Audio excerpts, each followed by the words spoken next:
red eye over the endless expanse of the desert, where Major Sarah Hart and her convoy approached a remote outpost. The sun set like a blood-red eye over the endless expanse of the desert, where Major Sarah Hart and her convoy approached a remote outpost, the Desert Rehabilitation Center. This facility, shrouded in whispers and rumors, was about to become her reality. Upon arrival, the hospital's stark outline was etched against the dying light, a concrete behemoth surrounded by fences and watchtowers. The air hung heavy with the scent of antiseptic, tainted with an unsettling metallic edge. Stepping out of the vehicle, she was greeted by Lieutenant Dr. James Collier, the Chief Medical Officer. His welcome was as devoid of warmth as the sterile environment of the outpost. The hospital was a labyrinth of cold hallways and dimly lit rooms, housing soldiers carrying the marks of a conflict that had clearly taken an unexpected turn. "These are our more unusual cases," Collier said, leading Hart to a secure wing of the hospital. Hart peered through a window into one of the rooms and gasped. The sight before her was something out of a horror movie. A soldier, barely recognizable as human, writhed in his bed. His skin was patchy with scales, and his limbs were twisted into grotesque shapes. He let out low, guttural moans, a chilling soundtrack to his torment. "What happened to him?" Hart asked, her voice barely above a whisper. The response from Lieutenant Dr. James Collier was disturbingly nonchalant. "Experimental treatments," he said. "We're using cutting-edge techniques to try and heal these men, but sometimes the side effects are unexpected." Hart felt a surge of anger. These men, these soldiers, were being treated as little more than test subjects. "You're experimenting on them. These are soldiers, not lab rats," she retorted. Collier's expression hardened. "We're trying to save them, Major. The enemy's weapons have evolved, and we need to evolve too. Sometimes that means taking risks."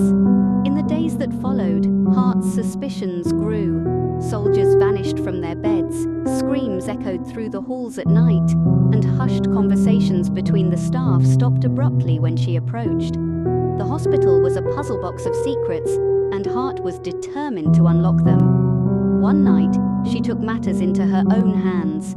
With her heart pounding in her chest, she snuck into the restricted area of the hospital. Guided only by the faint glow of emergency lights, she found a locked door labeled Research Lab. With a tool from her medical kit, she managed to pick the lock. The scene inside was straight out of a nightmare. Tanks filled with grotesquely mutated soldiers lined the room, their bodies suspended in a sickly green fluid. As she sifted through files on a desk, the horrifying truth dawned on her. The soldiers were being subjected to horrifying experiments, transformed into something inhuman, weapons designed to withstand any battlefield condition. Suddenly, the lab door creaked open. "I knew you'd come here eventually," Collier said, his tone icy. "You shouldn't have seen this." She knew she had to find out what was really going on. One night she sneaked into the restricted area. Major Hart's heart was pounding like a drum, echoing the rhythm of fear and determination. The dimly lit corridors seemed to twist and turn into an endless labyrinth as she navigated her way, guided by the flickering emergency lights that painted an eerie glow on the cold concrete walls. Finally, she found it. A door. Nondescript except for the chilling words etched on its surface. Research Lab.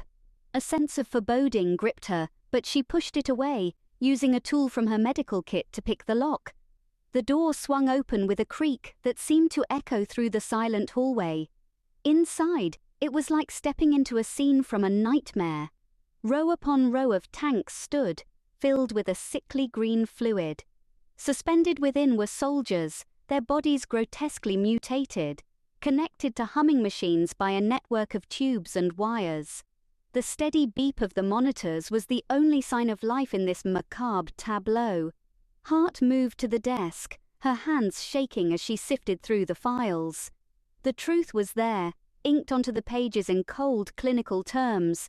They were conducting experiments, using experimental drugs, and exposing the soldiers to unknown substances.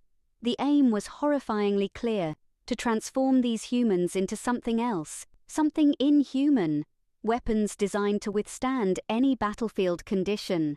They were not healing here. They were creating monsters. Before she could fully process the depth of the betrayal, the door creaked open. It was Collier, his face an unreadable mask. "I knew you'd come here eventually," he said, his tone as icy as the chill that ran down her spine. Hart stood, clutching the damning documents in her hand.